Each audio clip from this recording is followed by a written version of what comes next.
Welcome in, everyone, to another live edition of 410 Sports Talk. I'm Glenn Martin, here with my co-host, James Haskell. And, it's weird, Jimbo. We were talking about this in the text. How is it that the draft snuck up on us this year when every other year it feels like it can't come fast enough?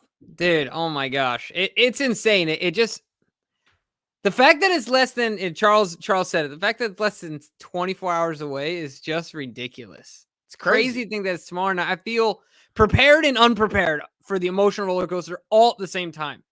It's gonna be a long next few days for us, especially for me and you in particular. Yeah. But exciting. This is, the draft is right up there, with game day to me. I mean, it's honestly probably better than one of the. It's probably more exciting than one of those less interesting matchups on the schedule, ones that we're supposed to and expected to roll over. This is like a prime time game for me as far as my level of excitement. I can't wait. But we got a lot to talk about before we get into our final mock, which, by the way, final mock draft. And I got to say, Jimbo, but without giving away anything, I nailed it, bro. I mean, I freaking nailed this mock draft to the point where the Ravens should, if Eric watches this stream tonight, I may get a phone call. That's how good I was. Well, this is the thing. This is coming from the guy that had the worst percentage in over-under. So, ladies and gentlemen, this ain't over-under, take Jimbo. it with a grain of salt. This is draft, and you know what? You know what, Glenn? I always chuckle when people are always like, Glenn, I agree with you 100%. I'm like, go ahead. Agree with the guy that has the worst percentage, 100%. Go ahead. Look, man, I saw that comment, by the way. Shout out. I saw that comment. Oh, yeah. Multiples of them. Yeah, and look, I didn't go into this with I just pulled it out the simulator and knocked it out. No. I looked at this damn simulator for so long. Over the last 2 days, Jimbo, I gotta say I've at least put in 5 hours of just focused draft consideration time. That's a lot of time. That's a lot of time, for sure. Yep. All right. That's a lot of time. So let's get into some stories heading into the draft, right, Jimbo? Yeah, the first of course, of which, at the end of the day, all of this is going to affect the draft, right? No doubt. And shout out to Fabian. Yes, confidence is key. What confidence gets you anything, right? All right, so the big news before the draft, just a couple days ago, matter of fact, on the 25th of April, Ian Rappaport, old rap sheet, tweeted out that the Ravens all-pro tackle Ronnie Stanley received a medical checkup recently, and he's on pace to be ready for 2022. Sources say Stanley played in just one game last year, then had another ankle surgery. He'll be monitored throughout the summer, but there's optimism he'll be good to go. So when you read that tweet, Jimbo, what did that do anything to reassure you? Did that move the meter for you? Yeah, I thought two things immediately. One, the Baltimore Ravens are definitely taking a tackle. And then the other, the very opposite of that, just like Rappaport said, the Ravens can kind of sit back, have a little more confidence, and pick and choose. And I think that's where I ended up landing. Okay. I think the Baltimore Ravens are not in as dire of a need for a stalwart, like a top-tier 1A tackle as people think. Okay. So that's where I ended up landing. I think it's encouraging. And I think Ronnie comes back and plays well and is able to, get the job done. So I'm feeling good. Well, I can tell you that it didn't make me feel it made me feel I was glad to hear something. It didn't make me feel 100%. Like I'm not like, okay, good. So left tackle, check it off the box. We're right. good. I'm not ready to go there. Mm-hmm. And the part that I'm struggling with, Jimbo, is that, it was only a few weeks ago, maybe a month, maybe I don't even think it was a month, where we saw the video of Ronnie walking backwards on the beach. Was that, what was that, a few weeks ago? It wasn't long. Like 3 weeks ago or something like that. 3 weeks. So am I to believe that in early April, your achievement is walking backwards slowly on a beach, and you're going to go from that in early April to in early September, you feel good about blocking TJ Watt and Myles Garrett. That to me is the leap I'm trying to understand. How can we go from simply walking backwards, which, by the way, Jimbo, I can do at an elite level. if there was a scouting report on me walking backwards, dude, I got good cadence. I got nice stride length. I mean, all I'm saying is if I can do it at an elite level, that's not a good sign because I'm not, I'm no Ronnie Stanley. So I'm just a little bit concerned that how the heck is he going to get from that? And then I hear the report and it said he'll be monitored throughout the summer. So Jimbo, when you hear monitored, does that make you think he'll be on the practice field with his teammates? Like monitored seems like something you do from a bit of a distance, or you do like, he's not like, that doesn't tell me he's participating in team drills. So I don't think Ronnie touches the field, like touches team stuff until, as late as possible, right? Like, yeah, because they don't want to re-injure. Like end of training camp. I don't know, whatever. You know what I mean? Enough to where he has a runway to get back in shape. But I'm not feeling as nervous as you, Glenn. For some reason, I just feel like overall. So I think of two things. Like when you have two surgeries is one thing, but when you have basically 2 years to heal from anything, right? Even if your body never had surgery at all, the chances of you healing are pretty good, right? Like, but isn't there injuries that are beyond, like you will not ever go back to what you were with this injury? Maybe. I haven't heard that yet. Like I haven't heard that. I haven't heard anyone from with that has medical, like a medical background say, "Oh, Ronnie Stanley's done." Like, you know what I mean? I just haven't heard it. So I'm feeling good. I'm like 85% that Ronnie. So who's going to be the left tackle during camp? Who's going to be there making the offensive line better, helping the defense get better, helping it sounds the like pass someone's rushers? Trying to I'm just asking. It sounds like someone's trying to throw a pitch there to set up his all I'm saying is pick. Who in the hell is going to be at left tackle getting Owe ready for the season? Well, it might be a rookie that needs a lot of reps. Maybe a rough rookie who just needs the reps, to get out there a little better. Maybe Jimbo. Who knows? Who knows, Jimbo? But I feel good about Ronnie. I feel better about it. But there's something that I want to talk about, Glenn. Okay. That is extremely overlooked, is how I'll put it. Okay. Everyone, well, not everyone, very few people. Okay, let me back up. Everyone that pontificates and opinionates about the draft talks about all the Ravens' needs. I hear very little. I haven't heard anyone talk about wide receiver. We got rid of Myles Garrett, right?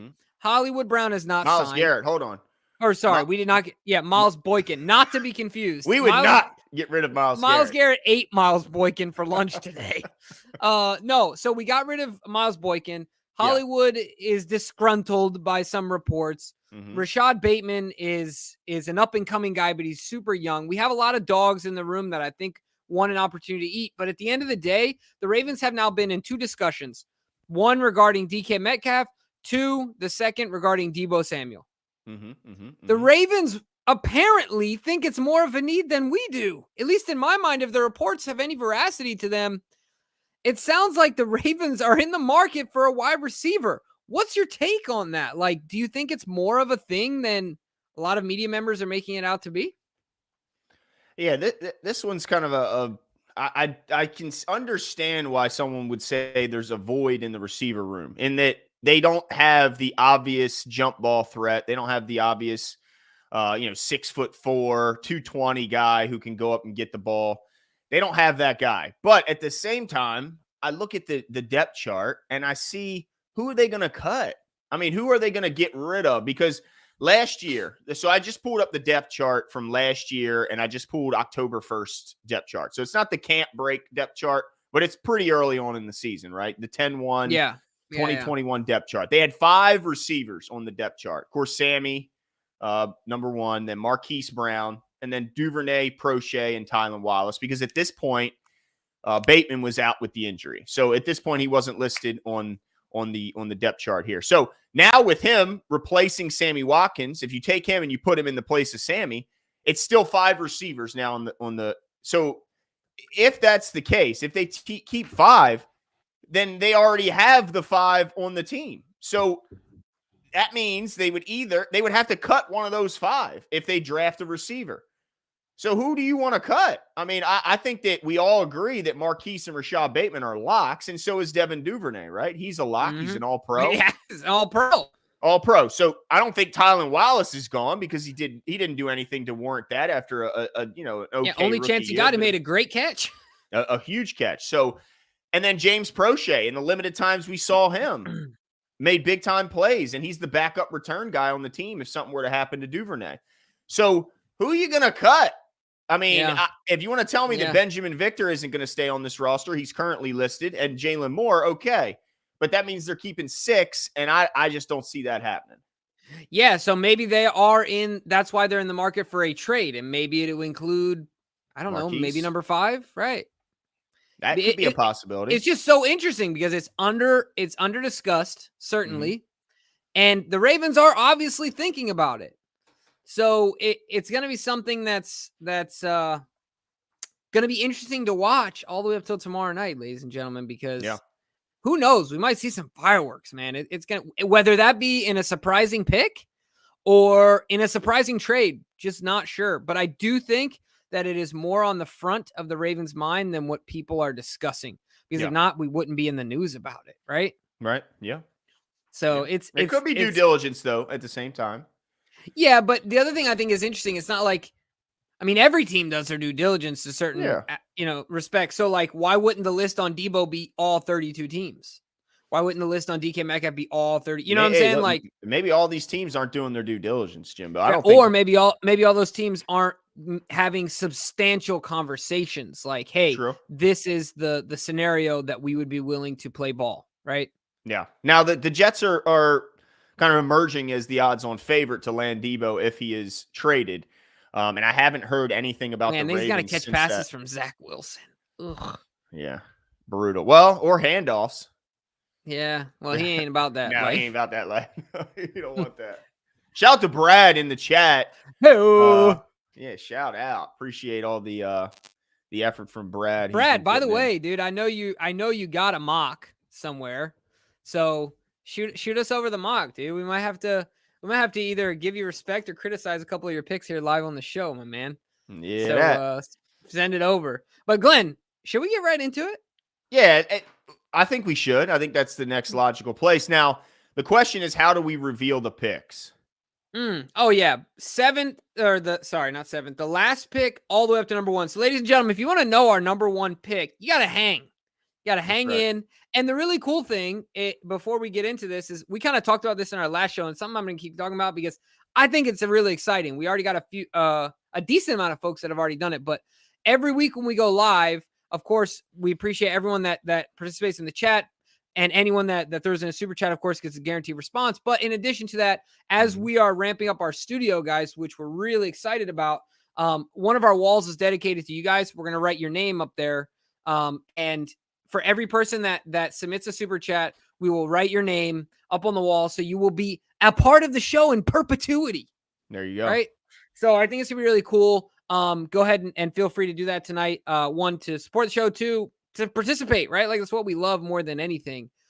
And a little later, halfway through our draft, we're going to talk about our sponsor, Prize Picks, has a really cool draft competition going on. And of course, we have a promo code for you guys. So we'll talk about that here in a little bit. But let's go to the end of the draft, because to be honest with you, Glenn, I'm really excited about my last pick, 196. So do you want to start there yourself? Yeah. And then I'll go? Sure. We can start there. So all right, let's do it. Let me pull up my my pick and have him ready to go here. Okay, here we go.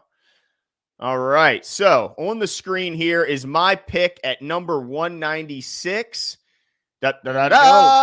We got Ty Chandler, the running back out of North Carolina.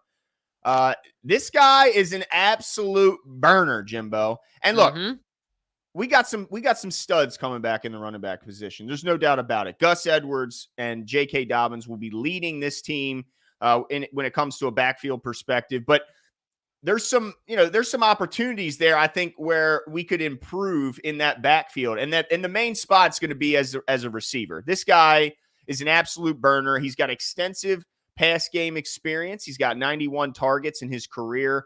in college. So the guy can absolutely run routes and catch balls out of the backfield. And then what he does when he gets it is he turns upfield. I mean, this guy's got the quicks that linebackers do not want to see coming out of the backfield. As you can see, over 10% of his carries in 2021 went for 15-plus yards, which is absolutely insane. Let's see here. The guy had there we go. His yards after contact, his carries of 15-plus he had 19 of them on the season. I mean, just absolutely insane. The guy's just a burner. So to me, he's kind of what the Ravens are missing a bit in the backfield. Even with, JK's certainly got some ability to hit the home run, but this guy has got speed that is it's just something we don't have. I think it's what they thought they would get with Justice Hill, and they never got it. So they're going to go get it with this guy. I like the pick, Glenn. I like it a lot. No qualms on my end. So certainly I like it. What's up, DK? Dude, just so you guys know, DK's in the background with a fresh cut. He's got the haircut. He's got the business attire on. DK, I'm glad you're here because Glenn and I are struggling. We're trying our best to mimic what you do. But what up, DK? Glad you came in at the nick of time. So, Glenn, I like the pick, and it's really cool. Look, parallel thinking, great minds think alike. I'm also going with running back at 196 here. Okay. I'm going with a different guy, Zaquandre White out of South Carolina. Now, Zaquandre is an interesting prospect because he's kind of a guy that lost his way a little bit. If you think about him coming out of high school, he was a top 150 overall recruit out of Florida. We know we like our Florida boys. Ended up good, went to Florida State, became academically ineligible, went to Western Community College, ended up at South Carolina, and ended up doing really well. I like this kid because, so it says it here, the scat back-esque precision in his cuts. If you watch, this is no exaggeration, okay?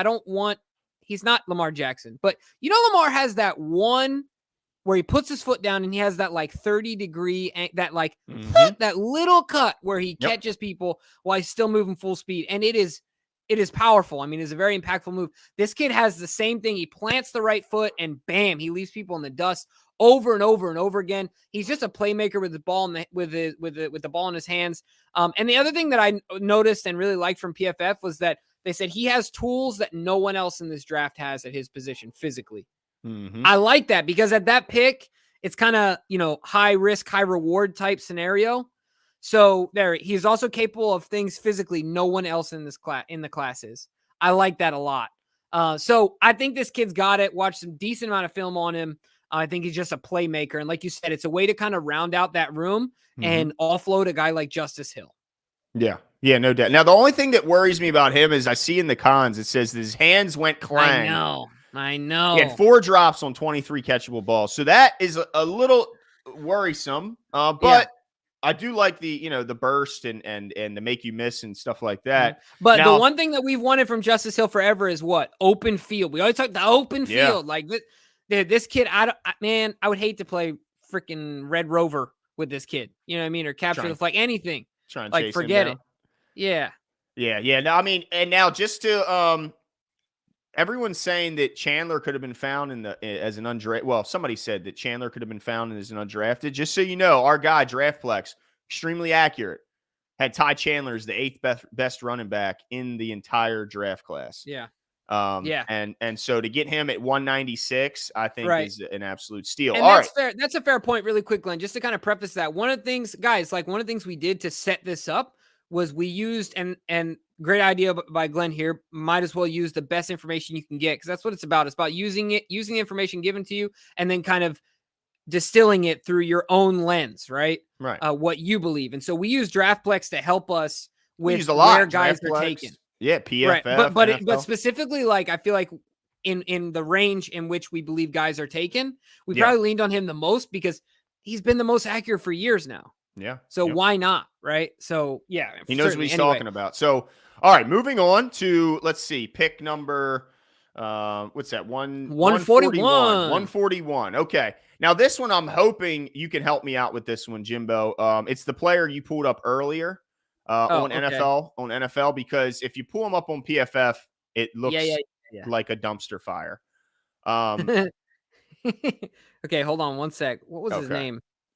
His name is Joshua Williams. Oh, yeah. Joshua So I'm going to Williams. remove that because I think you're going to be putting it. So my next pick is Joshua Williams, who's a cornerback out of Fayetteville State. So he's a small school guy, but as they said in the scouting profile I was reading about him, he's a small school guy with big school traits. I mean, this is a guy who is big, he is long, and he is fast. So yeah, he didn't have the prototypical. He didn't have the challenges that a lot of the big school corners had. You know, he definitely was going up against smaller school guys. But to me, this team needs cornerback depth and needs quality at that spot. So I went out getting ready to throw it up. Oh, perfect. Okay, good. Because Joshua Williams, I don't know if he had like character issues. I tried to find if he had some, and I couldn't see any. But for whatever reason, he's listed as his draft position is just trash on PFF. It's got to be the small school. It has to be, right? Unless he had off the field stuff. So this is me pulling this up. So you can see that he's 6'3", 195.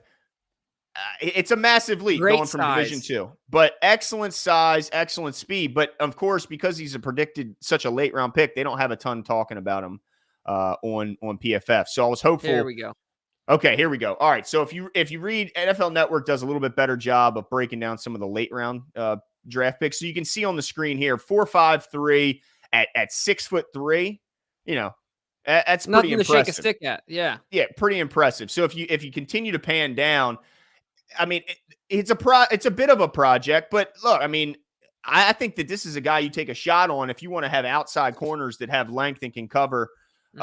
Especially, you know, look, we just had who was the corner, the long corner that we took a shot on this past year. He ended up getting hurt a couple times. Now he's not Westry. This guy could be, you know, in the same mold as what they took a shot and hoped that Chris Westry would be. I mean, you know, you just don't know. But to me, I'm excited about the pick, even though PFF grades it as absolute trash. But I think he's going to be a hell of a player. I can't read what's on the screen because it's quite small. You get some. There we go. Okay, now I just zoomed in. Here we go. I mean, it's hard to look at this stuff and dislike. The only thing you can knock him on is the fact that he's coming from a small school and didn't face great competition. Yeah. And honestly, we know that the Ravens aren't fazed by small schools. Just to reiterate, guys, for those of you that are hopping in, you're not catching the tail end of this. We're working backwards. So we started at 196 and we're working up and up and up. So you didn't miss anything. But I like this pick a lot too, Glenn. I mean, like you just said, the knock is probably the small school and the big leap, but physical gifts can make up for a lot of that. Also, coach development, the confidence that coaches have in their ability to develop players. Certainly, the Ravens have taken the small school guys, so I like the pick as well. But my pick at 141, Glenn, might tug at your heartstrings a little bit. Really? Now, I can't say his name for crap. I wish I could. It's no disrespect, but I just can't say. Oh, is it a Terp? Are we talking a Terp? Yeah, now maybe you can help me out. But this kid is don't do that to me. Is just speed and size.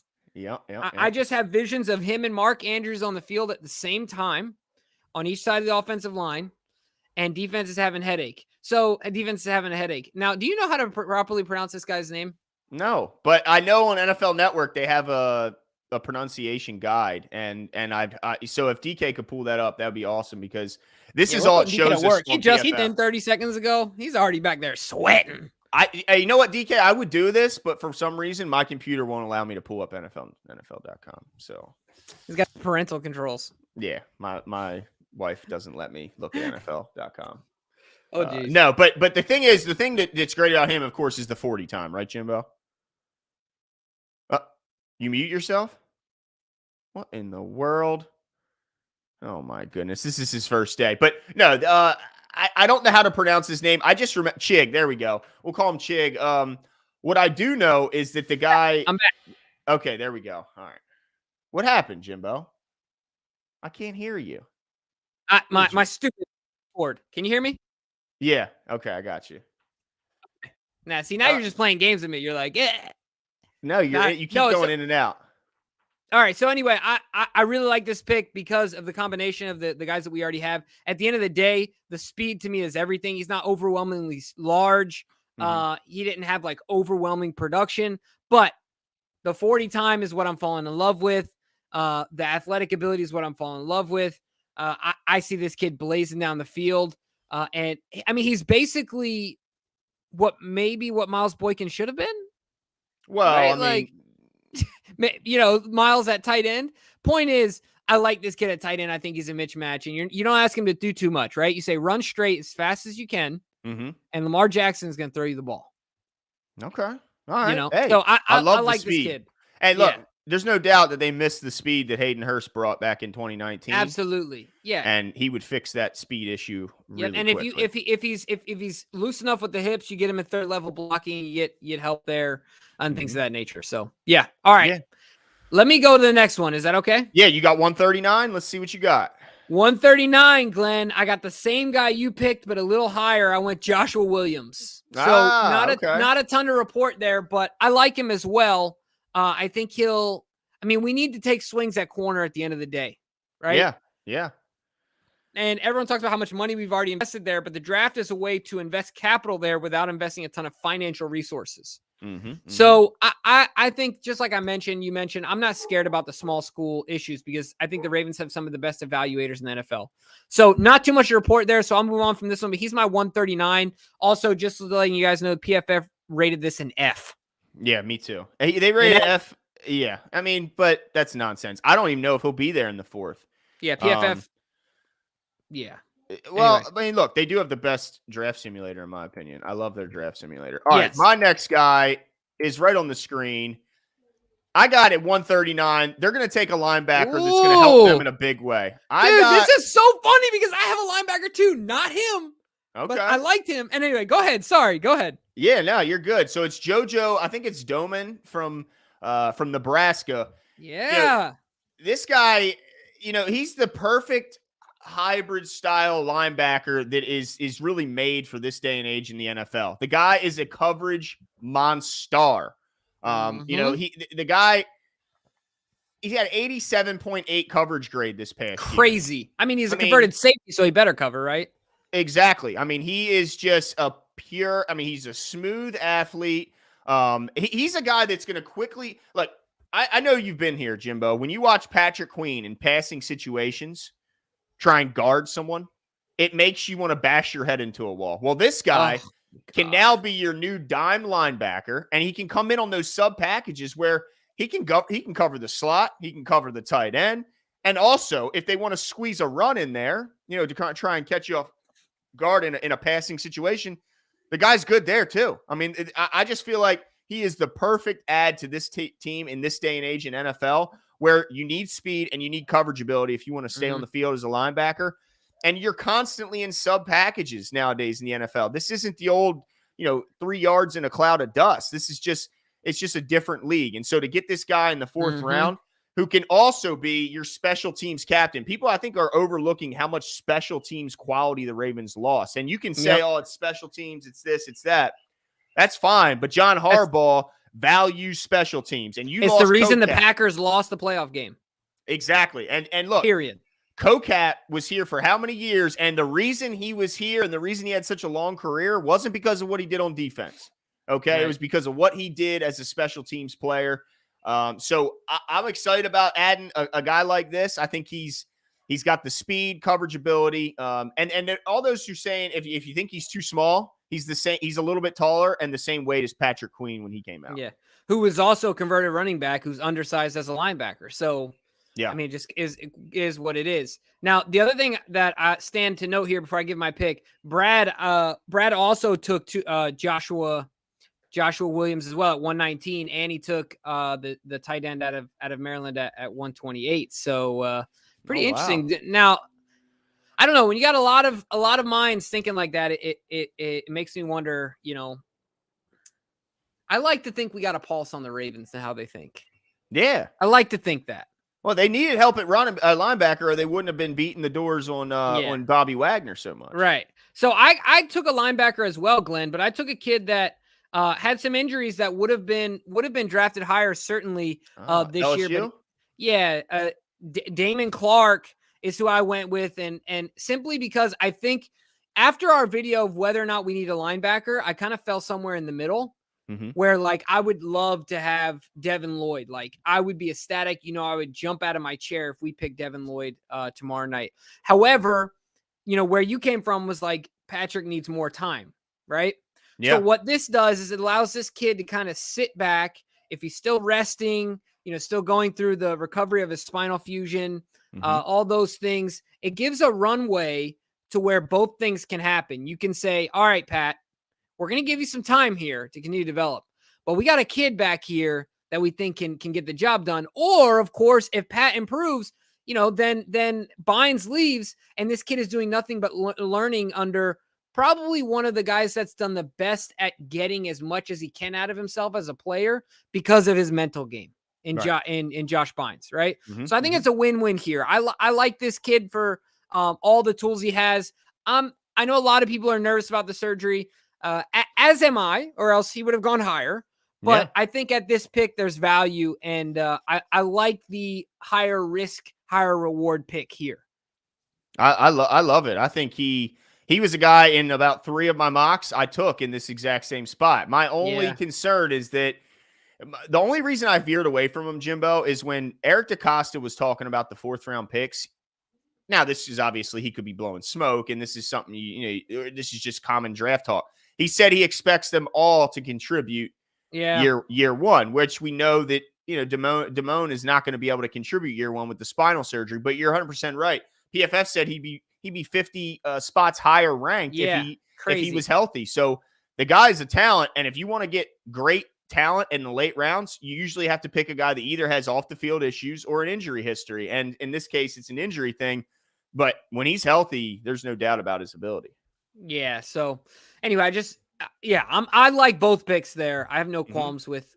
So far, I've liked your picks, Glenn. I'm interested to see. I know this is gonna get saucy a little bit, but it's gonna get a little interesting. Do you mind if I go next? If I go next as well, because I'm really intrigued by this kid and I have conviction of this. Who's that? So at 119, I'm going Dane Belton. Hold on, we're at 128. Oh shoot! I just picked that 128, bruh.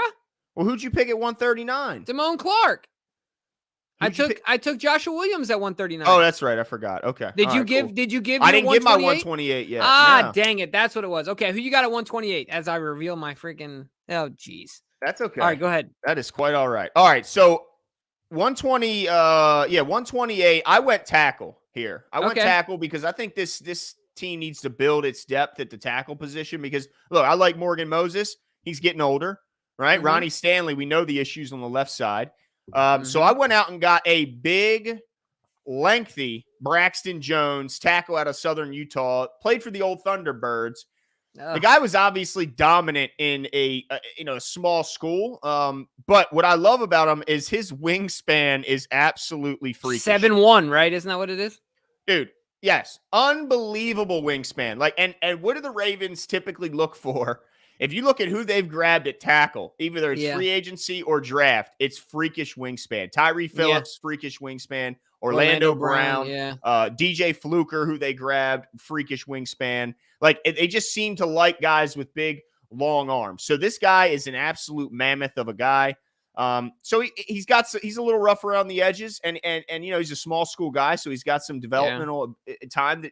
But in theory, the guy should have some time to develop. With Morgan Moses being, uber healthy and always reliable on the right side, I don't think he's going to be necessarily needed unless there's another rash of injuries and Stanley can't go and all that stuff. But for what he is, a later round pick, I like him. And so I'm going Braxton Jones, Southern Utah. Yeah, my only criticism with Braxton is, like, we talk about small school, right? Mm-hmm. So the town that Southern Utah University is in a town that, has like 2 stoplights. I'm not exaggerating. There is nothing. You drive through the town, you get gas at Maverick, you go to the bowling alley, and you keep driving on I-15. Mm-hmm. Like, there is nothing. And so he's playing against no one. You know what I mean? Like, that's my concern. And now I just said small school's like a thing. But maybe because I know how, like, when you're talking small school, dude, you're talking micro school, okay? Hey, man, no, nothing to do you can't get in trouble when there's nothing to do. Yeah, I guess. Or actually, true. If there's nothing to do, you probably get more trouble, but no one finds out about it. You won't get caught. There you go. Yeah, exactly. So I liked it. I toiled with that for a long time. I just feel like they need depth and yeah. Anyway, but yeah, I like the kid. No, I hear you. I don't mind the pick as well. I almost went at this pick. Sorry, at when I went Damone Clark, I almost went Logan Bruss out of Wisconsin, the tackle, instead of Braxton, but I decided to go with the linebacker. But the next one I want to talk about is Dane Belton. I like Dane Belton a lot, and it makes me think of what we did last year. That's your pick? Yeah. Okay. Let me pull him up. See. Oh, that's right. Hold on a second. What? Come on, really? Ravens O's Nation? Come on, Jimmy wanted Malik Willis. Don't be criticizing Glenn. I never, ever. No, I didn't. I never, ever. That is complete and utter blasphemy at a political level. I mean, come on. I never said I wanted that kid. Never in my life. I said you just said the Ravens do their due diligence. They had to do their due diligence at the end of that. Wrong way. Point being, I don't want Malik Willis. The Ravens will not draft Malik Willis. But I'm not gonna spend any more time on that. Shout out Ravens O's Nation. We will get you up on the wall. Never forget, people. DK's got the Excel sheet going, so we'll get you up on the wall. Not that DK isn't doing enough already. All right, so Dane. You see, now you got me all jacked up here. Okay, Dane Belton, I really like. I really like this kid because it made me think a lot about what we did last year with oh my gosh, who's the kid that we drafted as the converted corner? He played Brandon Stevens. Oh, okay. Yeah. Brandon Stevens, where he played running back, went to corner, now he's playing safety. If you look at this kid's time in the slot, he played, I think, 8 games in the slot, Glenn. Okay. And let me give you his numbers here. Hold on, really, they were ridiculous in the slot. Well, I mean, let's see. He's he played at Iowa, so another Iowa safety after Geno Stone came here not too terribly long ago. My only question is, Jimbo, where does he fit? They just signed Williams. Yeah. So for me, that's what I was gonna say. It's to keep Marlon on the outside. Okay. I like him in at the slot.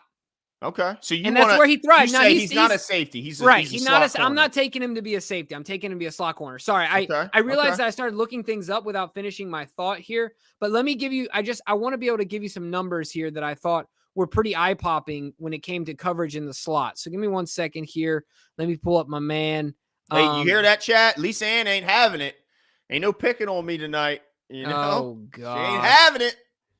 You know what I'm saying? Appreciate it, Lisa. Okay, here we go. Yeah. All right. Last year in the slot, he had 5 picks and 8 pass breakups in the slot. Damn. That's Kid's impressive. a ball hawk. That's impressive. I like that. Now, my only question is he a safety that you put at slot, but he's, or is he an every down nickel corner? That's the question, because we got a lot of safeties on the roster. Sure. Yeah. But I think at this pick, you can take your chance and see if you can develop him into that guy that you play at every down. Right. And so what pick was this? Just so this is my 119. 119. Okay. Perfect. Yep. Okay. Yeah. All right. I tell you what, they need help there. They need help. I just wonder if they don't already have enough safeties that can play slot with Ardarius and Brandon Stevens. That's all I'm saying, Jimbo. But remember what I said in our last show? I don't want any more question marks. Okay. All right. Done with question marks. All right. Well, I take an injured linebacker. I hope. Yeah, I was gonna say. I hope that DK can definitely help me out on this guy, because I like his. You're gonna need it. Yeah, I like his review on some of the other sites better than I do on PFF. Some of the backdoor sites. My pick at tight end, at 119 is tight end. I got Cade Otton, I believe is his name, or Otton. Is this kid out of Penn State? Is that where he's? Washington. Washington. That's what it was. Yeah. So first and foremost, he's one of the best all-around blockers in the class. Okay, all-around blockers. He didn't say one of the best blocking tight ends. He's one of the best blockers in the class. Okay. So that's first and foremost. Oh, let me pull up. I didn't even have my screen up. Okay, here he is. All right. So if you look here, one of the best blockers, all around blockers in the class. Okay. So that immediately jumped out, because we all know the state of Nick Boyle, and we know that we missed him desperately when he was out. So As you can see, the guy, first of all, he comes in, he's already a talented blocker. And then he was, I think, underutilized as an athlete. I mean, the guy is big. Here we go. He's just a guy as an athlete. You see that? Yeah, I think he was underused. 6'5", he's 250 pounds. I'm excited about this kid. I'm hoping that DK could help me out and pull up his NFL.com because it's had some better stuff on there when referring to him. Come on, DK. Glenn needs some help. Well, look, all I know is he's comparable to Austin Hooper, who was at one point the highest paid safety in the league. So I you know, tight end. Tight end. Jesus, I'm still thinking about your last pick. It was that good. But dang it, I wish my computer could just do this because the guy, if you look on NFL Network or NFL.com, the guy has got, there we go. Finally. Okay. My man saved me. I was sweating over here. All right. So if you go down a little bit, you can see that he grades out 6.31 is a pretty good grade as you know, 8 is perfect. Here. Yeah. 8 is absolutely, that's Hall of Fame bound. So go ahead and keep going down, DK, if you could. If you look at, there we go. Some of the overview here is where we want some of that overview there. Okay. So if you look at the overview, he's a 4-year starter. He comes from a coach's background. His grandfather has like the record of coaching, coaching wins in his state, and his dad's a coach as well. So the guy comes from, you know, he was born with a football in his hand, like which I think Rashad we like. Perryman? Come on now. He's got sudden, reliable hands and is as skilled and athletic enough to shine against man or zone coverage. You see that? Yeah. And again, let's not forget that he's the best blocker. On top of doing all this, he look at that. He bends and turns to avoid.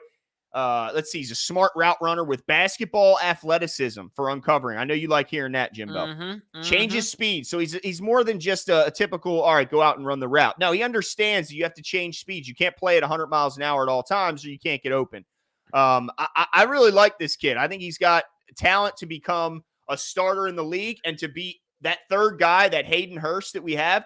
He can block, he can run, he can catch, he can run after catch. So I think he would be a steal at this point in the draft.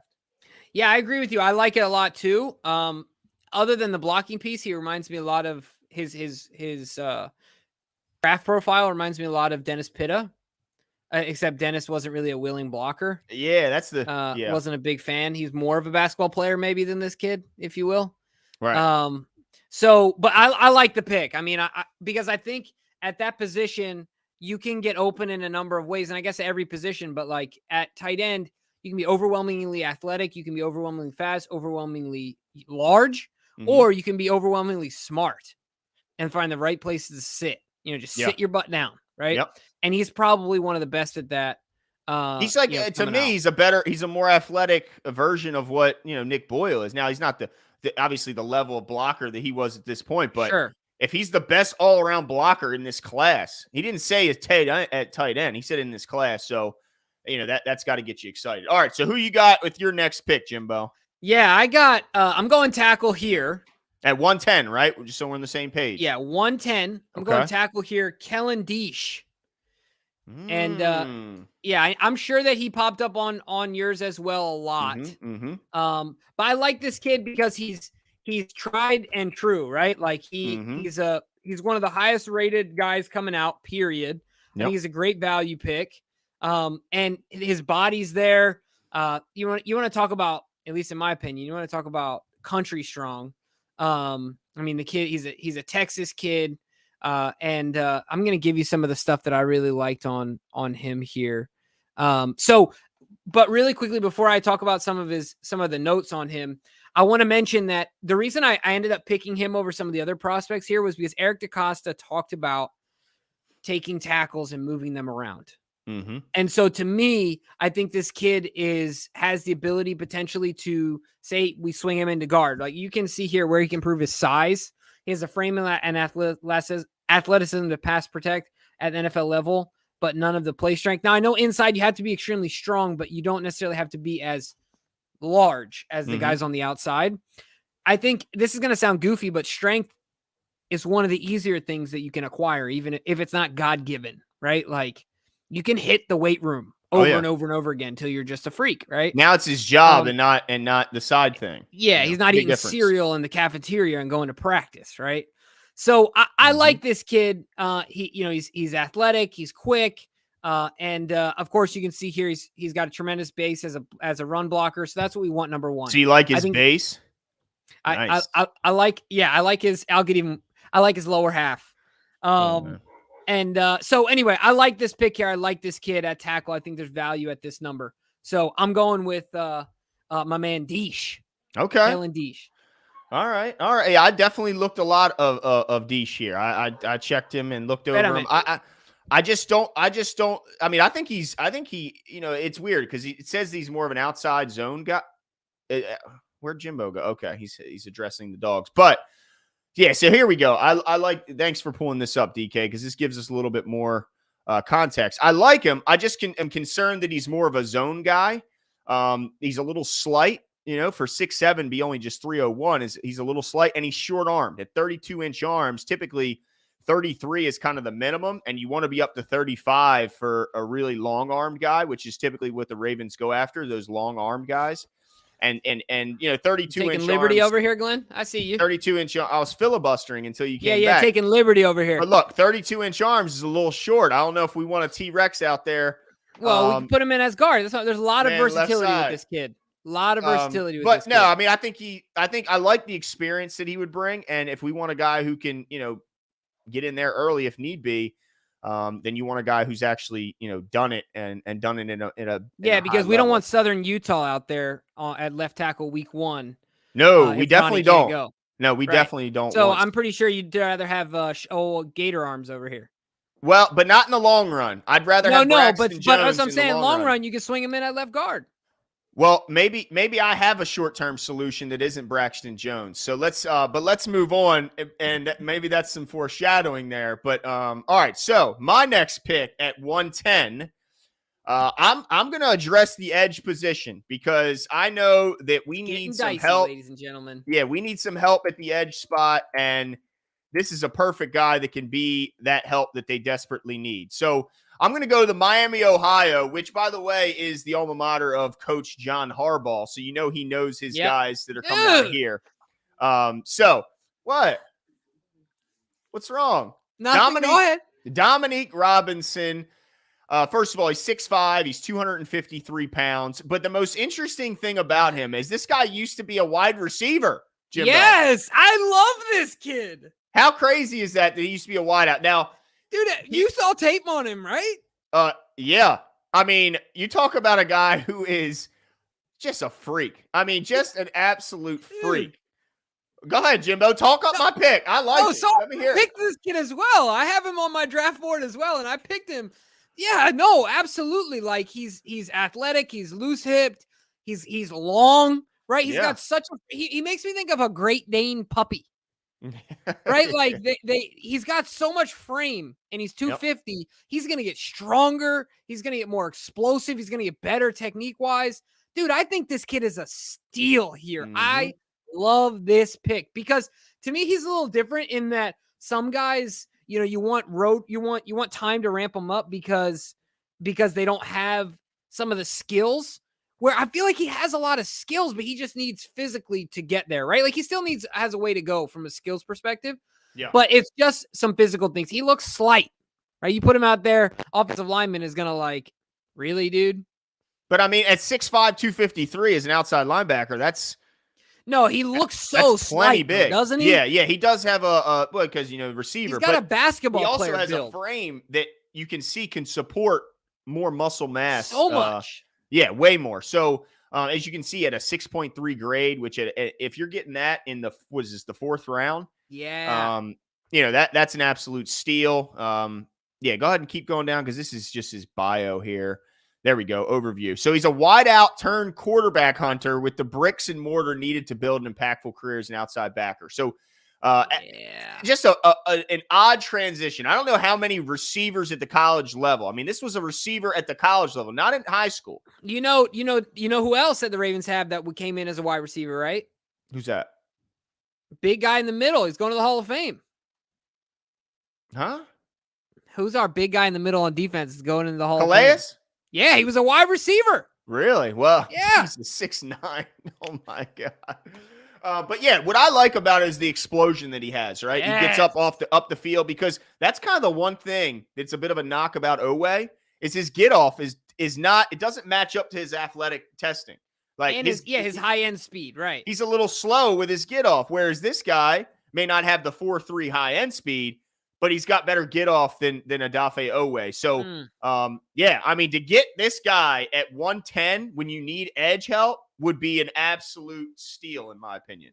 100%. I agree with you 100% there, Glenn. And that's why I had him at 100, because I didn't think he was going to get to 110, but I agree with you 100%. Like, just to reiterate, my pick at number 100 for the Baltimore Ravens is the same kid.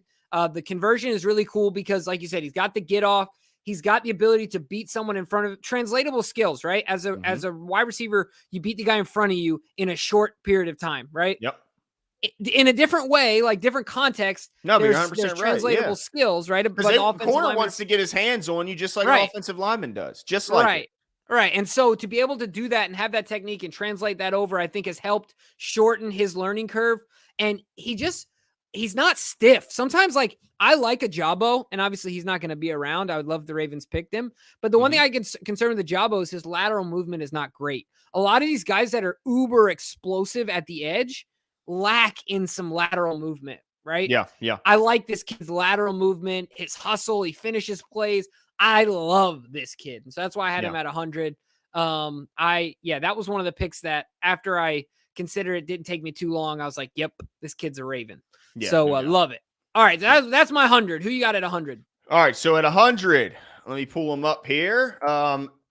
I think the Ravens need to address the center position. I know Makari is the penciled in guy now, but I think they want him as their swing. So I grabbed Luke Fortner out of Kentucky, who's going to be our center of the future. He's a big burly guy. He's got starting experience at all three interior positions and was one of the most consistent centers in all of football, posting an 85 grade last year alone. So while there's not a ton talking about him on here, I will say this: DraftPlex, who we trust and go to for all things draft, had him as the third-rated center behind Tyler Linderbaum, Dylan Parham, and then there's Luke Fortner. So, I think he would be a plug-and-play type guy. And, in fact, I think DraftPlex mentioned him, Jason mentioned him himself, saying that this guy would be a day one plug-and-play type guy. That way McCary can be the Swiss Army knife that I think the Ravens envisioned him being when they extended his contract. Yeah, I like the pick, especially at the position. There we go. Look at that, 6.24 grade at this point in the season, 6'4", 307. Go ahead, go down a little bit to where it does the overview. DK, if you could, please, sir. Look at that. Outstanding character. Does that sound like something the Ravens are interested in? Of course. Leadership, intelligence, position flexibility, all those things right there are like, I mean, it's perfect for what the Ravens could look after. It says he's proportional frame with adequate length and room to get bigger. So obviously another guy who with an NFL strength and conditioning program has the ability to put on size. So yeah, I mean, team captain, I mean, elite personal character all on and off the field. I mean, this guy just seems like a home run replacement for Bradley Bozeman. Yeah, I agree with you, man. I absolutely do. I struggle to think that he's going to be there. Well, I mean, he was there in a lot of my mocks, bro. Yeah. No, I hear you. I hear you. Absolutely. Brandon Bagley. Not, though. Right. No, I hear you. Brandon Bagley says, would you guys happen to know Dominique's 10-yard speed? So like the cone drill? Does that might show it on the screen that DK pulls up here if he ran the cone drill. But yeah, I can try and find it. Dominique Robinson. Brandon, you're going on the wall, my man. Yeah, buddy. Oh, and by the way, yes, we will be streaming tomorrow, like last year. Oh, absolutely. Yeah, I can't believe we didn't announce it. Yes. It goes without saying, tomorrow night, be here or be square. That's it. We will be live for the entire first round and all the festivities that go along with it. Absolutely. So join us here, ladies and gentlemen. Don't go anywhere. Oh, here we go. Okay, so I don't see the 10-yard they don't have split. Yeah. And they don't have the shorter yardage stuff. They don't have on here. But man, look at that 25 bench press, dude, with that length and that slight body. Yeah. That's sick, bro. I'm excited about this. I'm excited. So we already picked him. You like Fortner? I do. I like the pick a lot. And okay.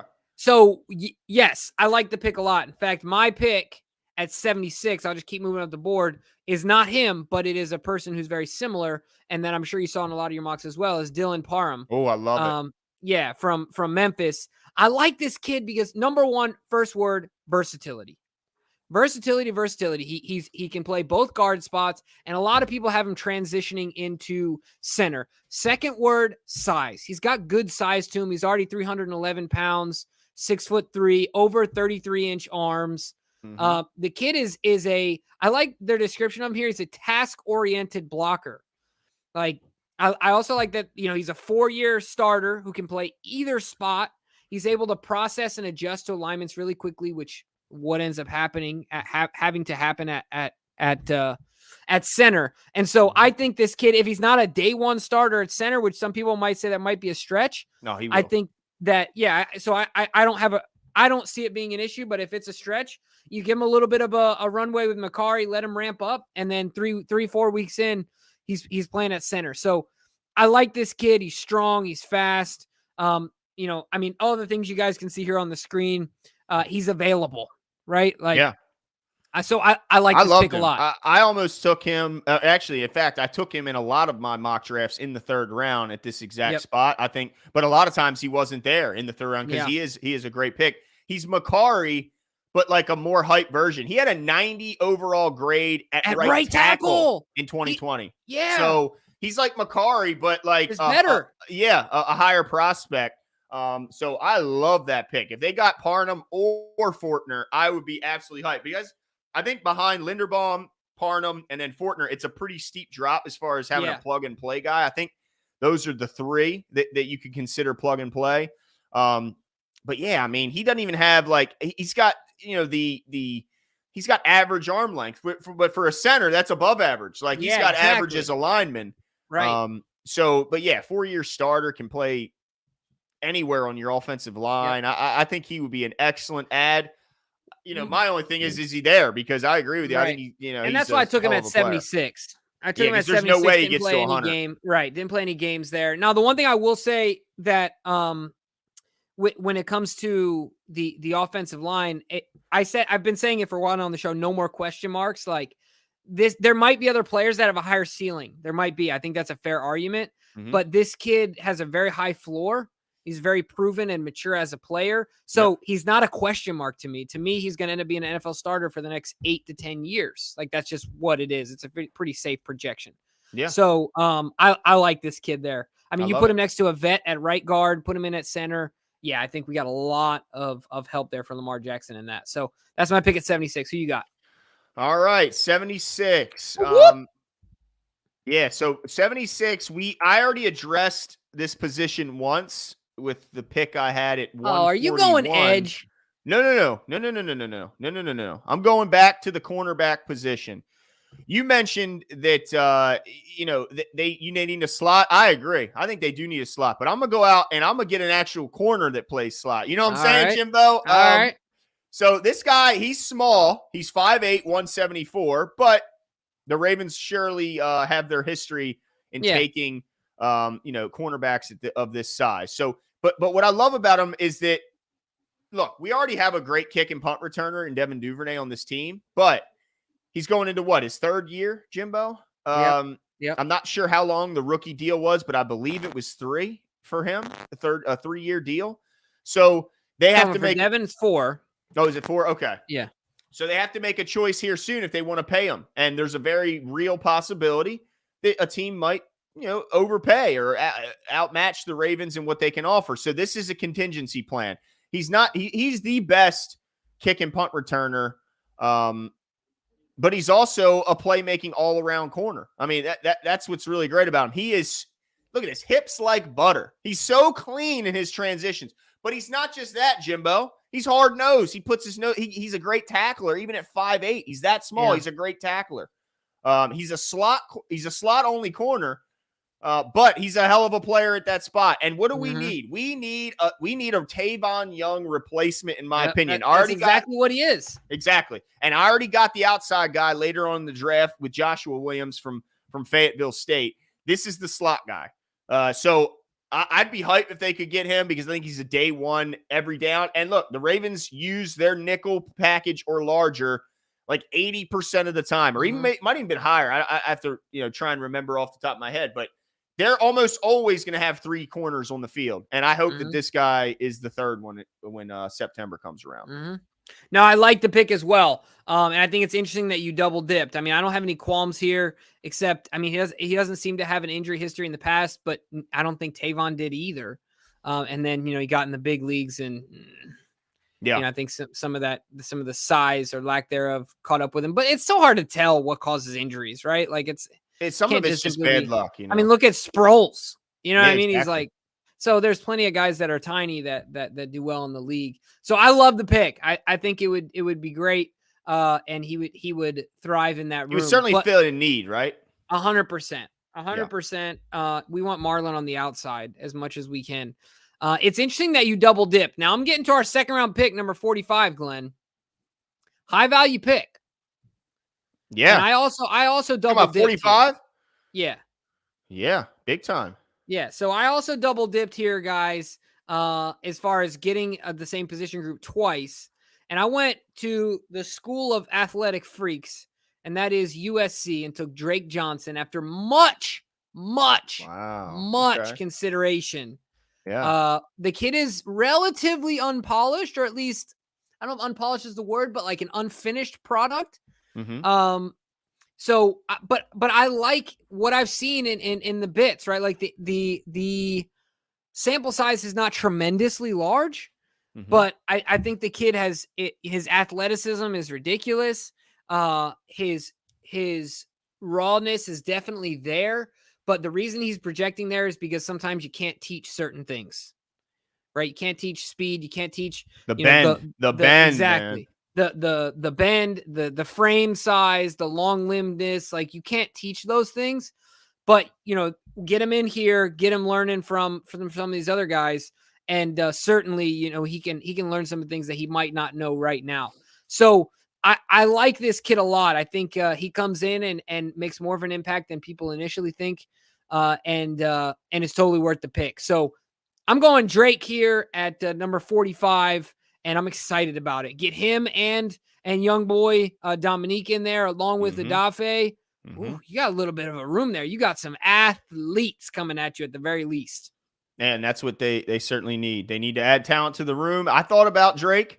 I don't know what it was. I don't know what it was. I think it's the lack of power that they talk about in here that kind of scared me off. They said, he only had 10 run stops in 11 games.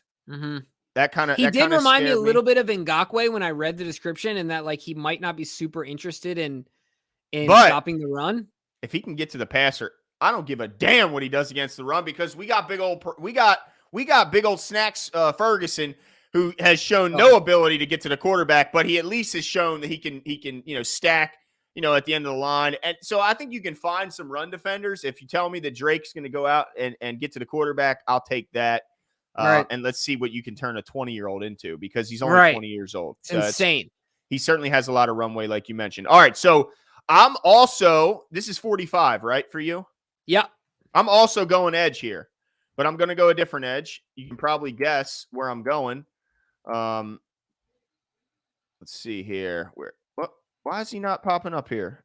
2 ends. I put 2 ends. There he is. All right, here we go. So my edge position that I'm adding is going to be Nick Bonitto out of Oklahoma. Bonitto. That's right. The Ravens are no stranger to drafting players from Oklahoma. They have done that a ton as of lately. Orlando Brown, Mark Andrews, Marquise Brown. I mean, they might be regretting it other than Mark Andrews. Well, look, we need to stop hating on Marquise, which we have to do a whole nother show. No, based on the fact that he's kind of throwing a tantrum. He is throwing a bit of a tantrum, but, yeah, I thought you were talking about what he's done. I mean, we got to start putting some respect on what he's done, even though, he may have disappointed in certain situations. All right, so He's 6'3", 248, so he's a little undersized from what the Ravens typically do at the outside linebacker position. But the guy is a pass rush monster. I mean, he is day one NFL ready. He's already, I mean, look, he earned a 93.6 pass rush grade in 2020 and a 92.5 pass rush grade in 2021. The guy is an absolute, I mean, you talk about quick twitch. I mean, the guy can absolutely move. I would be thrilled. And now most of my mocks, he was there. Yeah. I would be thrilled if he's available at 45. He wasn't there for me. Yeah, you would have done it, huh? You would. Yeah, I mean, I kept. Look, when you do these mocks over and over again, you want a guy to fall. He was the one guy that did not fall. He just would not fall in my mocks. Yeah, and look, and he has some of the same concerns I had with Drake. Yeah. The speed, I mean, the power. I mean, look, he's an undersized guy, but like I said with Drake, if you got this kind of pass rush, you can, you can find a run stuffing outside linebacker. You can't find a guy with this. Do you think that the Ravens see his size? Because Ravens usually want the guys that are a little bigger, and I think that was one of the reasons. That was one of the other things that drew me to Drake was that just size wise, he's just bigger, right? Like, do you think that the Ravens see this? I don't think the Ravens are this thick, right? Like they're this dumb, but do you think they're kind of like, 6'3"?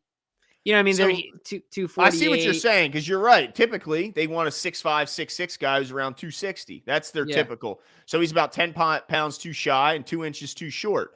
But in my opinion, I think that the Ravens' ability, or they have shown the ability to change their philosophy, change what they're going after. Yep. You know, what was like Eric DeCosta said, or it might have been Steve Bisciotti. What's important to John Harbaugh 10 years ago isn't as important as it is this year. It's not the same 10 years later. Things change. And I think that you need to get to the quarterback. And so drafting a Courtney Upshaw and a Jared Johnson is cute, and it's great 15, 20 years ago. Right. But this is a passing league. You need guys that can get to the passer, and that's what this guy does. So, yeah, for that reason, I took him.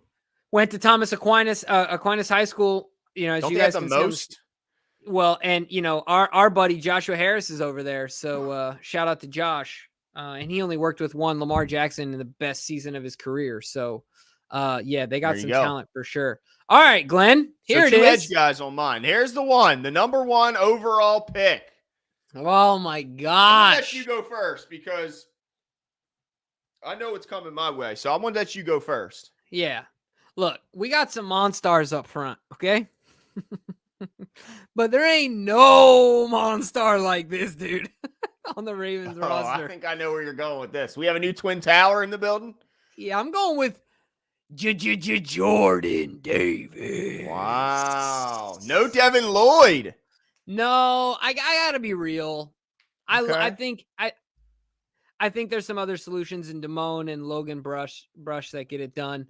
But I'm going with Jordan Davis, who checks every single box. Look at the size and the speed, the overall athleticism. You know, I realized, Glenn, I made a mistake. His teammate Wyatt's the last name, right? Yep. I said that he was significantly more disruptive than Jordan Davis. I went back. I did some inventory. It's important to do self-inventory. Sure. That was a stupid comment. Jordan Davis is an absolute bull in a china shop. He is any comparison you can give. He's Haloti Ngata, but yes, bigger. He just wrecks everything that's in front of you.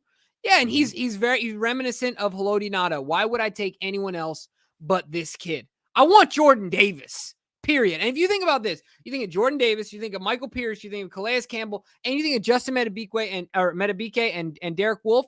You got depth there, and you got all of them that are relative for their position, good at getting to the quarterback.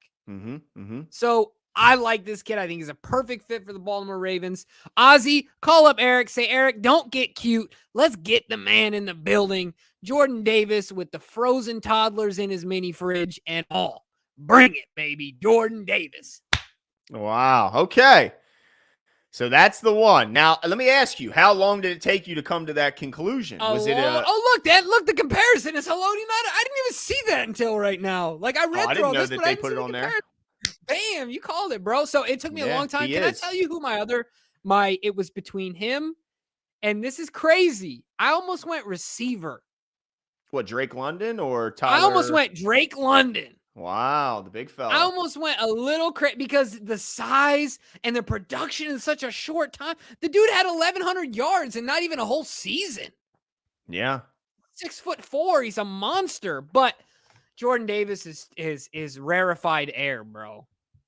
Okay. All right. I like it. I mean, I'm not going to complain about. I will say I don't think it's the most pressing need after getting Pierce and getting Calais back. I agree with you. And that's kind of why I almost went wide receiver. Yeah, and also the defiance that Derek Wolfe came out in defending that tweet that said he was considering retirement and how he came out so defiantly. That makes me think maybe he's on the road to coming back, and then Metabike and then Broderick Washington, who you'll even admit took a pretty nice step in the right direction. Yeah. So I would love to have him. I just think there's a more pressing need. So for that reason, I didn't go D tackle. Now let me explain my pick here, because look. Shout out to Brad, though. He also took Jordan Davis and DK. Okay. So you're 3-1, Glenn. All right. So I'm ready to take on all, because look, I did this draft again so many times. I had edge. But in my honest opinion, Don, sorry. Am I getting fried? Sorry, I didn't mean to interrupt your pontification. That was funny, though. Yeah, no, I'm not going to take Malik Willis. That's Jimmy's guy, and I will ride with Lamar forever, unlike Jimmy. But let me just go into my thing here. I think that there's one position that this whole season is possibly hinging on. It's left tackle, right? If Ronnie Stanley is even 80% of what he used to be, then I think we're okay. But what if, Jimmy, if Ronnie's no good, who plays left tackle this year? Answer me that. Yeah, that's why I drafted my guy, Kellen Diesch. Kellen Diesch is not no damn day one starter. Not yet. Neither is your boy. No, he isn't. He isn't. But you know who might just have to be. Now, look, there's only 4, according to DraftPlex, there's only 4 tackles truly worthy of a number 1 overall pick. Charles Cross is gone. On every mock I did, Charles Cross was gone. Ikwanu was gone. Evan Neal was gone. Boy. Okay? So there's only 2 left that are worthy, and one is a fringe worthy. There's 2 first-round tackles left, and that's Trevor Penning and Bernard Raymond. Bernard Raymond came from Central Michigan and is a converted tight end, I believe. Is that if I remember correctly? Yeah. But he's got excellent. Glenn, you're getting fried already, bro. I know. They're gonna kill me. I'm gonna take Trevor Penning at 14. Okay, and here's why: if they don't have what they pick, doesn't mean nothing. If you don't have a guy that can play left tackle, I don't care what you do on defense. Your quarterback's gonna get his head ripped off. So you need a tackle. So my choices were between, if you want a day one possible starter, Trevor Penning or Bernard Raymond. I am on the hopes. I'm hoping that Ronnie Stanley is healthy. And then Trevor Penning, you're looking at your left guard for right now. You're looking at your left guard and Trevor Penning, who, by the way, is 6'7", 325 pounds. He loves football so damn much. Jimmy, he's put on 100 pounds of weight since he's got to college. This guy is an absolute workout warrior. He dominated the Senior Bowl, and he had a 99.9 run blocking grade, okay? So look, I'm taking a tackle, because if there's no tackle, then you got no season. If you got no left tackle, and I'm sorry, Jimbo, I think Diesch is a player who might develop into a swing guy, and maybe a right tackle. I don't think he can play left tackle. So who the hell is going to play left tackle if Ronnie Stanley can't? You got one choice. You can take one in the first round, or you can not have a day one starter, because you ain't getting a day one starter in the second round or later. You ain't getting one. So you got to take one in the first round. You got to. I hear you. I'm taking Trevor Penning. I know he's a reach here, and I get it. He's a reach here. This might be a time because we didn't do the trades. Ravens trade back. Exactly. Right. This could be very well a situation where the Ravens trade back, but we just didn't do trades. So I think there's no doubt they take a tackle at number 1, whether that's at 14 or they trade back to 20 or whatever, because somebody wants to take your boy Malik Willis. By the way, never forget, Jimmy wanted Malik Willis. No, I like how Glenn is now deflecting. I never wanted Malik Willis. Look, people are telling you to mute your mic. all I'm saying is I get that it's an overdraft, but let me ask the chat, what do they do if they don't say they go edge in the first round? Say they go D tackle like Jimbo's take Jordan Davis. Who the hell is going to play left tackle when Ronnie Stanley's walking backwards in the sand in June? Who the hell's going to do it? I hear you. I want to see all these picks. I want to see all these players mentioned in the thing where it says Troy says I got to eat the whole mic, not just the cover. Man, I'm going to crack a tooth going through this thing. All I'm saying is that you got to have a left tackle in this league if you're going to go anywhere, and you can't find one past the first round. You can't find one. Yeah, I hear you. Maybe Eric DeCosta gets a little more creative. Maybe there's a guy that's sitting out there that gets cut post June 1st or something like that. I mean, maybe there's some other options, right? But I don't hate the pick, Bringview. Nah, dude is done. Dude is done, DK. But I don't hate it, Glenn, but I do think it would be a trade scenario. I kind of hate it at 14. But I'm not the biggest fan of it.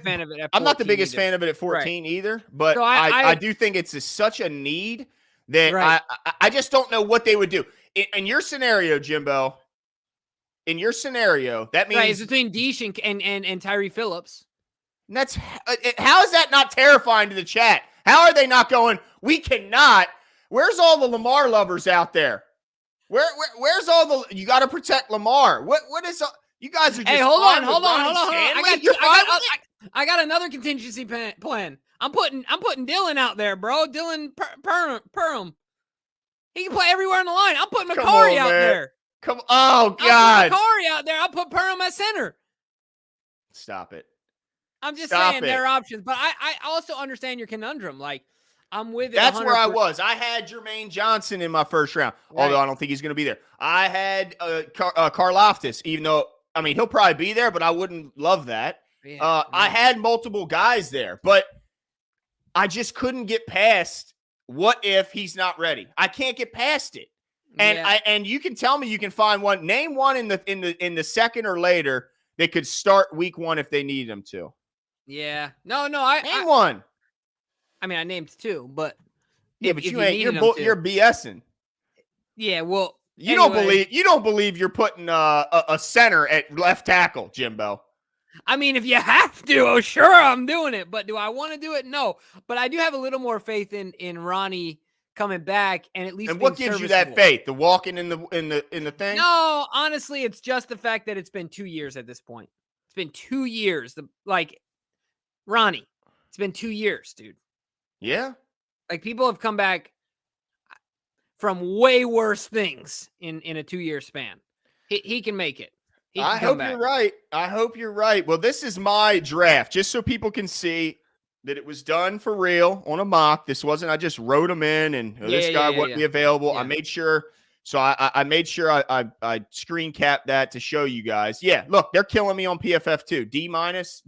They're saying it's a horrible reach. But I don't hate it. I don't hate it, Glenn. But I can't get past it, dude. I understand the conundrum here and I empathize with you. However, I really hope that we're not in that scenario and the Ravens have some more insight on Ronnie than people can say it's a wasted pick if Ronnie's back. Yeah, and I agree with DK. What's that? If Ronnie can't get back this year, he ain't playing ever again, like, period. That's a very real possibility. And then you have no one at left tackle. But if he doesn't come back, let's say Ronnie does come back. I mean, first of all, Ben Cleveland couldn't beat Ben Powers out for the job. Right. Let's call it what it is. So as much as we love Ben Cleveland and we love his physique and we think he's got, the ability, like you said, Jimbo, he gets his bell rung every other practice and he can't spell his last name anymore. So he's our left tackle. He's our left guard. He's our left guard. And then let's say that Ben Cleveland turns out and Ronnie Stanley turns out. Well, next year, we're going to have a need at right guard. We're going to have a need at right tackle, in 2 years. It goes away, right? Like, at the end of the day, because Zeitler's going to be gone right? Like he'll be Zeitler out has there, 1 year left. right? So I Essentially. mean, I agree with you 100%, and so versatility is key here. I don't hate your pick. I don't hate your pick. I knew I was going to get killed. That's why I saved it. And look, I was mulling over this. This wasn't an easy pick. This was just me thinking I could not get past Ronnie. I just know that if Makari's at left tackle, we're effed. You know, Yeah. if Tyree Phillips is at left tackle, Lamar might not sign a damn extension. Right. No, you know what I'm saying? Yeah, I understand. I understand 100%. So yeah, it's gonna be. Yeah, it's gonna be. Look, really and everyone who's saying that they'd hate the pick, guess what? If Ronnie was not able to play and Trevor Penning was sunning people and then mushing their head into the dirt and just telling them about it like stone cold the whole time, you'd be loving everyone second hates the of it. pick. You saw that video. He ripped the guy down and he rolled him into the quarterback, right? Come on. That's what everyone's. That's the clip that's going around Twitter right now. That is everyone hating Penning, other than the fact that he gets a flag every other play. But he's got to mature a little bit. Yeah. So I don't hate it. I don't hate it at all. But the reason that I ended up going with, just to kind of back up here for a second, the reason I went with Jordan Davis is instead of I totally get your point. But Jordan Davis to me is really rare. Mm-hmm. Like, it'd be so hard, of course, to deal with the idea of seeing Lamar on the other side. But then, do you think? Are you ready to guarantee he won't be standing next to coach on third down?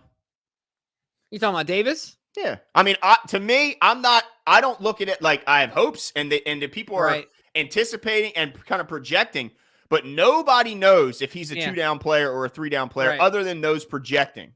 Right. No, I hear you. I mean, so if he's a 2-down guy, if he's Brandon Williams 2.0. But if you could say, well, definitely don't think he's that. I think he's already much more mobile than Brandon Williams. Well, Brandon Williams in a straight line. He ran a 4.7, for goodness gracious. Brandon Williams couldn't run a 4.7 if he had a jetpack. Brandon Williams ran a 4.8 on his hands. Yeah, well, but that you could say the same thing about Trevor Penning in that, like, are you sure that he can beat Tyree Phillips out for a job? I mean, Tyree Phillips has been a pro for how long now? Really? I mean, he's making a jump. He had a perfect run blocking grade. He's playing at Northern Iowa. Fair. Well, look, hey, Ravens Nation said, what if Marlon and Peters aren't ready week one? Is that not a bigger need than left tackle? There's no way. I think the reason we're worried about Ronnie is because of what happened last year. There's no history under Marlon and Peters where we're worried.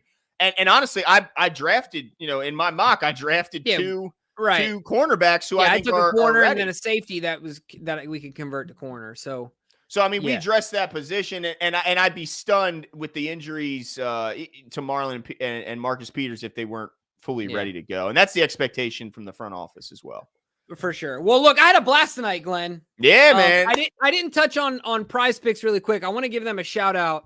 Prize Picks, of course, is one of our sponsors, and we had an absolute good time tonight. But the really cool thing about tomorrow night, outside of being able to participate is having the opportunity to make some cash, right? So they have a contest that is free to play in with a grand prize of $100,000. The contest offers 16 free draft props, playouts, like payouts. If you get 16 out of 6 picks correct, that's only half. You get 50% right, $100,000. 15 out of 16, you get $1,000, and so on. So all the details, of course, can be found on their site. But what we'll do here is I'm going to drop this in the chat, and then we'll make sure on the description of this video, we'll have this same link. So go check it out to check out Prize Picks. Use the promo code 410 to match your deposit of $100 up to $100. You get a matching deposit. So go make sure you use that promo code, but make yourself some money on draft night. I know DK would have probably made $1,000 last year. Pretty easily. So no doubt. Shout out to him for that. But look, had a blast tonight. Can't wait for tomorrow. Yeah. Join us at 8 p.m. Eastern, maybe a little before, but we'll be there. And look, and don't just bail if you come to the draft party with us tomorrow night. You can't just bail after 14 because the Ravens have shown that they will come back up into the first round and get a guy if they targeted one. just like they did with Lamar. So Yep. stick around with us all night tomorrow night. We will be having some guests. And my some brother. contests. What's that? We're gonna do the contest for those that get it right. We'll announce it tomorrow. That's right. Absolutely. Similarly to what we did last year. But yeah, so we will have some exciting news to drop on you tomorrow. But yeah, can't wait. I'm so excited it's here. And yeah, just what's crazy, Jimbo? They're gonna pick no one that we picked. Like they're gonna blow our mind like Marlon Humphrey. You remember when they picked Marlon Humphrey? I literally fell out of your chair. We were at your house and I fell face forward out of the chair. And now look how did that turn out. How'd that turn out, Jimbo? Yeah, they left OJ Howard out there. And I was like, are you joking? And who was remember the linebacker Reuben Foster? Oh, who just had a habit of hitting females, apparently. Yeah. So all I can say is you don't know until it all shakes out because everyone killed the Ravens for taking Marlon Humphrey, and he's the All-Pro 2 years ago. Keep your eye. The guy that to me feels like an undercover Ravens pick, Glenn, is keep your eye on Dane Belton. Okay. Dane Belton. The safety converted they ain't to taking slot no corner. safety. They ain't taking no safety. He's going to move to slot corner. Hey, they got enough safeties. You would have said the same thing about Brandon Stevens last year. I would have when I said about Brandon Stevens, who the hell is Brandon Stevens? Right. So keep your eye on him is all I'm saying. Okay. Had a blast tonight, guys. We'll talk to you tomorrow night. See you.